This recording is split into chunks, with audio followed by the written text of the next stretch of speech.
কোন একজন নারীকে এই মাহফিলের অতিথি করা হয়েছিল।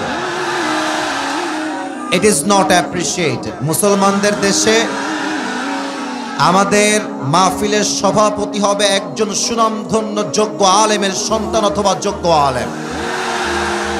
কোন নারীকে আমরা ডিসরেসপেক্ট করছি ব্যাপারটা এমন নয়, তবে আমাদের মাথায় রাখতে হবে এটা এমন একটা তাফসীর মাহফিল, যেই মাহফিলে নারীরা মঞ্চে উঠে গেলে তাফসীর মাহফিলের সৌন্দর্য নষ্ট হবে। দিনাজপুরের ভাইরা, আমি কোন কমিটিকে ডিসরেসপেক্ট দিয়ে কথা বলছি না।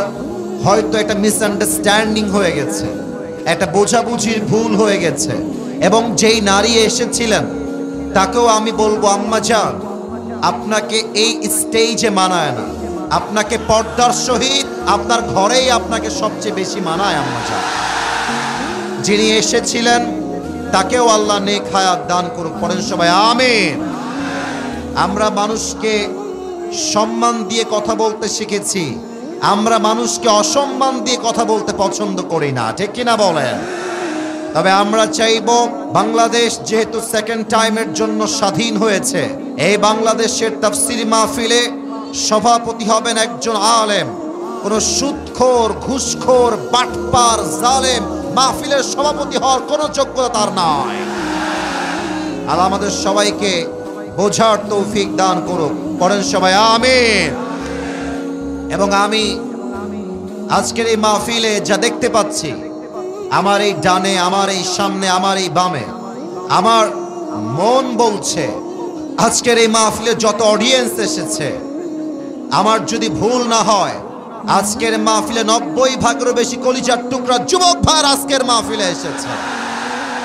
আল্লাহ এই যুবকদেরকে ইসলামের সৈনিক হিসেবে কবুল এবং মঞ্জুর করে নিক। পড়েন সবাই আমিন। আল্লাহ আমাদের সবাইকে দোয়া করে বাসায় যাওয়ার তৌফিক দান করুক। পড়েন সবাই আমিন। মুসলমান বাঁচলে বিড়ালের মতো নয়, সিংহের মতো মুসলমানরা বাঁচে। রমজান নিয়ে কিছু কথা বলতে চাই।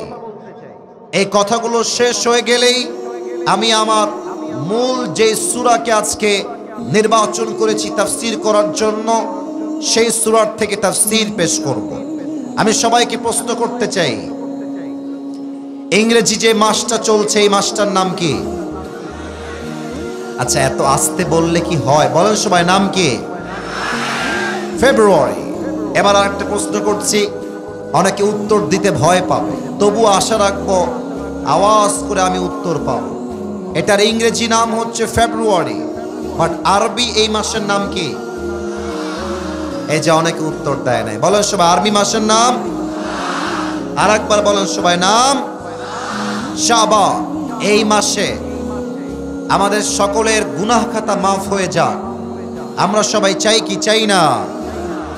আমরা সবাই চাই কি চাই না? রমজান শব্দের শাব্দিক অর্থ হলো টু বার্ন সামথিং, কিছু জ্বালিয়ে দেওয়া, পুড়িয়ে দেওয়া। আল্লাহর হাবিব বলেছেন, যেই বান্দা রমজান মাসের একটা রোজা আদায় করে, আল্লাহ তার পেছনের 1 বছরের গুনাহ খাতাকে মাফ করে দেয়। পড়েন সবাই সুবহানাল্লাহ। আল্লাহর হাবিব বলেছেন, রমজান মাসে 2টি সময়ে আল্লাহ তাআলা বান্দার দোয়াকে সবচেয়ে বেশি কবুল করেন।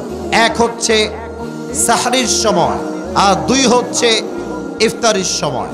বান্দা যখন ইফতারির সামনে রেখে দোয়া করে, আল্লাহ বলে, ফেরেশতা শোনো, আমার বান্দার সামনে পেঁয়াজি আছে, আলুর চপ আছে, খেজুর আছে, আমার বান্দা খায় না কেন? ফেরেশতা বলে, আল্লাহ, আপনার বান্দা আপনার ভয়ে একটা খাবারও মুখে নিচ্ছে না, এর কারণ আপনার বান্দা আপনাকে খুশি করতে চায়। আল্লাহ বলে, ফেরেশতা তোমরা সাক্ষী রাখো, আমার বান্দারা যেহেতু আমার জন্যই রোজা রেখেছে, আমি আল্লাহ আমার বান্দার রোজার বিনিময়ে তার জীবনের গুনাহ খাতাও মাফ করে দিলাম, তার সব দোয়াও কবুল করে নিলাম। সুবহানাল্লাহ পড়েন সবাই। আমি সবাইকে প্রশ্ন করছি, রমজান মাসে আমাদের সমস্ত গুনাহ মাফ হয়ে যাক, এটা আমরা সবাই মিলে চাই কি চাই না? তোমরা মনে হয় চাও না, তাই না? তা বলো সবাই, আমরা সবাই চাই কি চাই না?